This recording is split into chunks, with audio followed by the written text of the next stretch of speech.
200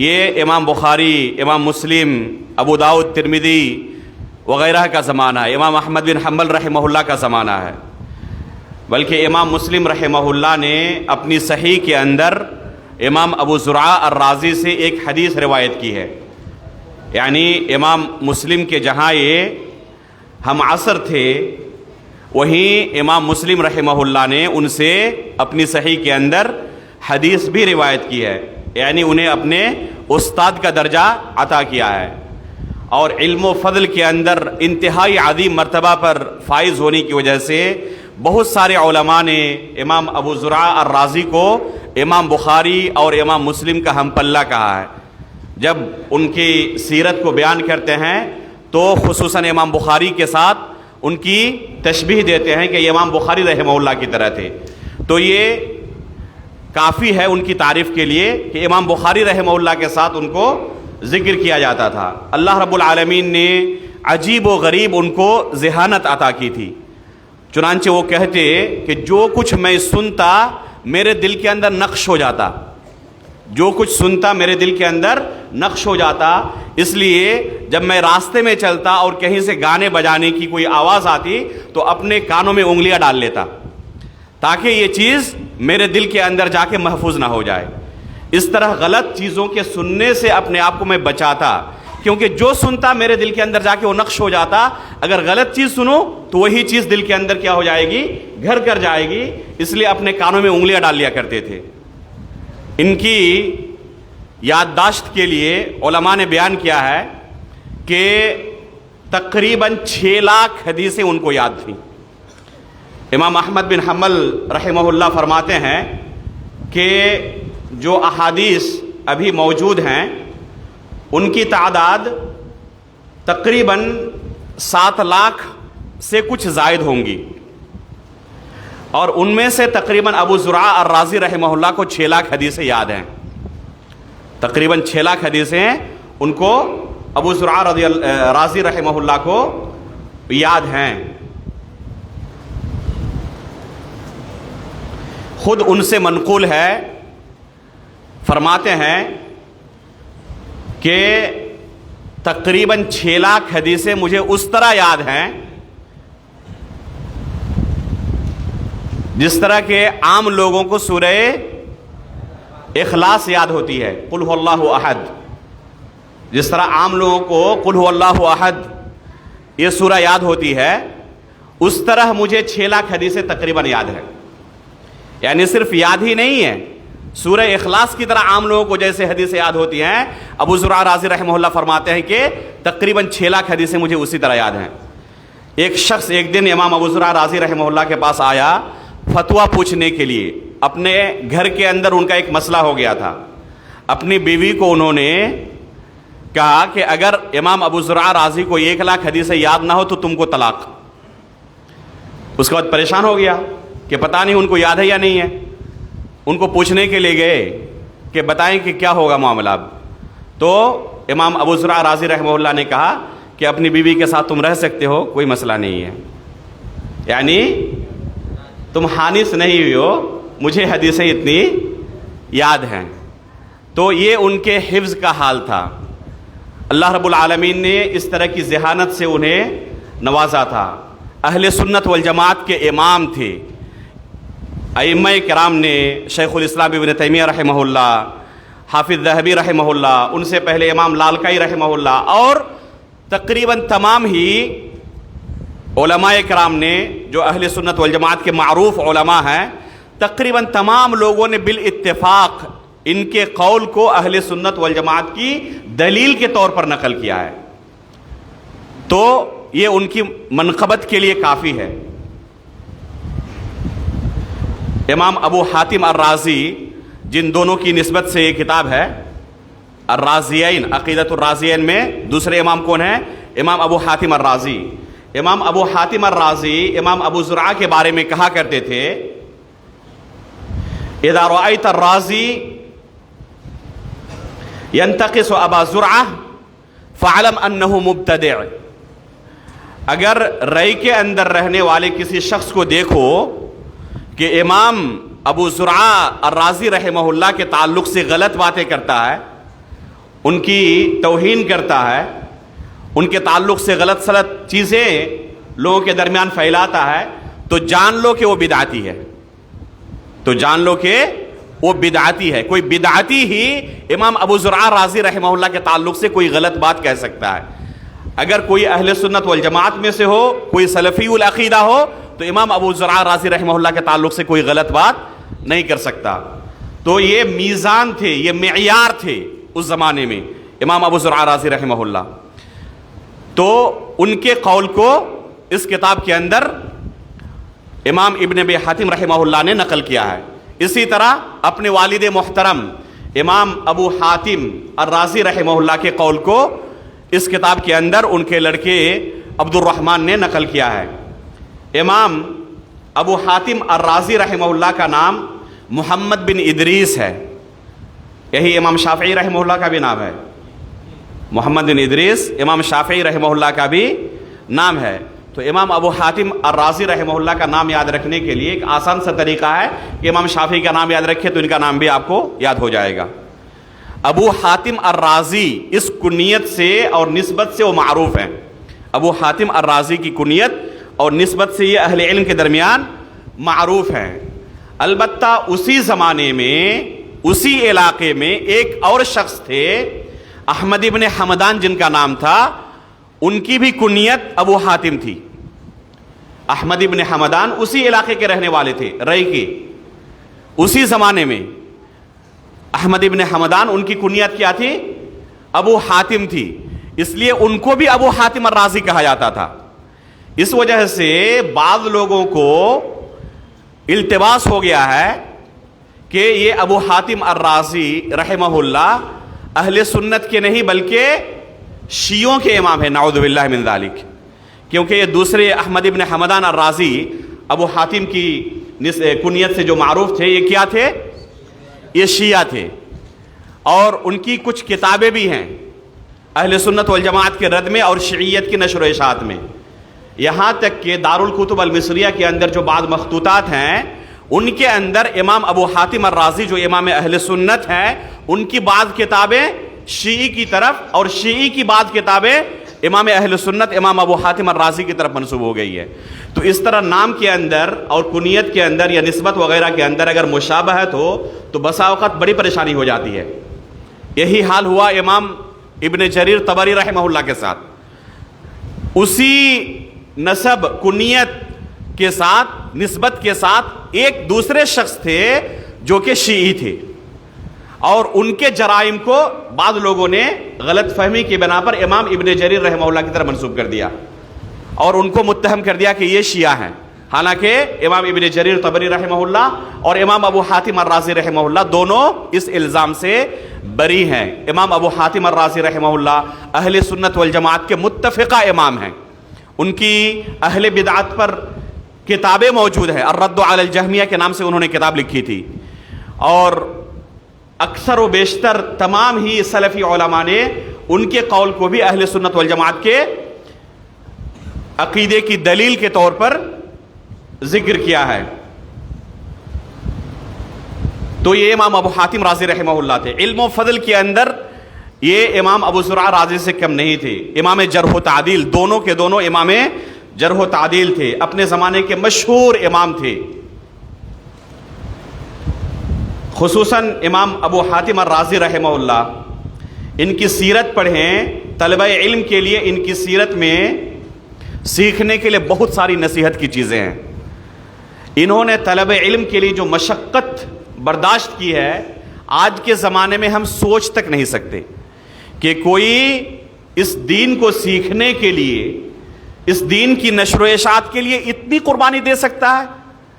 چنانچہ وہ خود اپنے بارے میں فرماتے ہیں کہ حدیث کی نشر و اشاعت کے لیے، حدیث رسول کو سیکھنے کے لیے میں نے اپنے پیروں پر تقریباً 8000 کلومیٹر کا سفر کیا ہے، پیدل تقریباً 8000 کلومیٹر کا پیدل میں نے سفر کیا ہے۔ کہہ رہے ہیں کہ اس کے بعد میں نے یاد رکھنا چھوڑ دیا، اس کے بعد تعداد آگے بھی جاری رہی لیکن میں نے یاد رکھنا چھوڑ دیا۔ کتنے ملکوں کا انہوں نے پیدل سفر کیا ہے. چنانچہ ایک قول ان سے مروی ہے، فرماتے ہیں خرجت من البحرین الی مصر ماشیا، بحرین سے مصر تک میں پیدل چلا طلب علم کے لیے.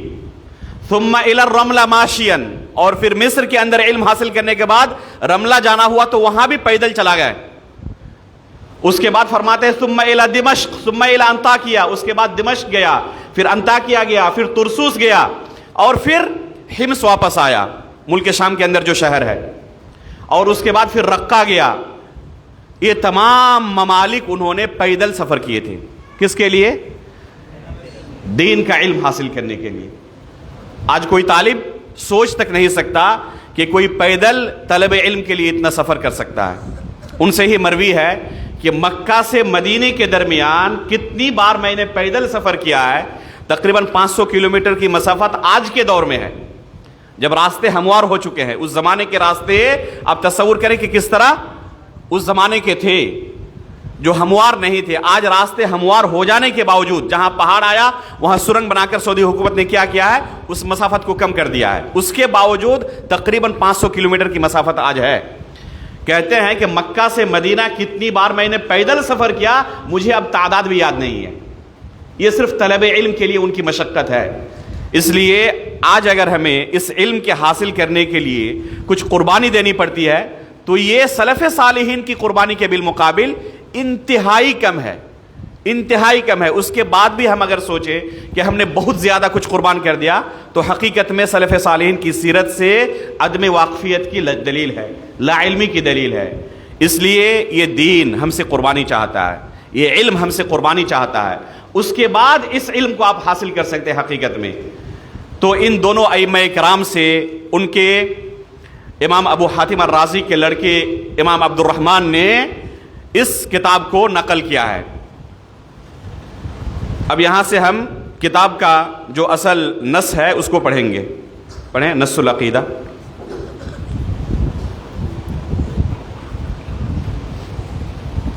بسم الله الرحمن الرحيم. غفر الله لنا ولشيخنا ولوالدينا وللمسلمين. نص العقيدة. قال عبد الرحمن بن أبي حاتم سألت أبي وأبا زرعة عن مذاهب أهل السنة في أصول الدين وما أدرك عليه العلماء في جميع الأمثال وما يعتقدان من ذلك. فقال أدركنا العلماء في جميع الأمثال حجازا وعراقا ومصرا وشاما ويمنا، فكان من مذهبهم أن الإيمان قول وعمل يزيد وينقص. حسبك بارک اللہ فیک. امام ابن ابی حاتم فرماتے ہیں سألت ابی و ابا زرعہ عن مذاہب اہل السنہ فی اصول الدین وما ادرک علیہ العلماء فی جمیع الامصار وما یعتقدان من ذلک. امام ابن ابی حاتم فرماتے ہیں کہ میں نے اپنے والد اور ابو زرعہ الرازی رحمہ اللہ سے اہل سنت والجماعت کا مذہب پوچھا کہ اصول دین کے متعلق، دین کی اصول کے متعلق ان دونوں اہل سنت والجماعت کا کیا مذہب ہے، اہل سنت والجماعت کا کیا منہج ہے، کیا ان کا عقیدہ ہے، کیا نظریہ ہے، کیا موقف ہے. تو ان دونوں نے کہا اسی طرح وما ادرک علیہ العلماء فی جمیع الامصار، اس زمانے میں تمام ملکوں کے اندر، تمام شہروں کے اندر جو بھی علم کے مراکز تھے ان تمام مراکز میں تمام علماء اہل سنت کا کیا عقیدہ تھا میں نے اپنے والد ابو حاتم سے اور ابو زرعہ الرازی رحمہ اللہ سے ان دونوں سے پوچھا. وما یعتقدان من ذلک، اور خود ان دونوں کا اپنا عقیدہ کیا تھا اس بارے میں نے ان دونوں سے پوچھا. فقال، تو ان دونوں نے مجھے بالاتفاق یہی جواب دیا ادرکنا العلماء فی جمیع الامصار، کہ تمام شہروں کے اندر ہم نے علماء کو اسی عقیدے پر پایا ہے. کون سے شہر مراد ہیں؟ فرماتے ہیں حجاز کے اندر، عراق کے اندر، مصر کے اندر، شام کے اندر، یمن کے اندر. یہ مشہور شہر ہے. جتنے بھی علم کے مراکز تھے جہاں پر علماء رہتے تھے تمام علماء اہل سنت کو ہم نے اسی عقیدے پر پایا. فکان من مذہبہم ان الایمان قول وعمل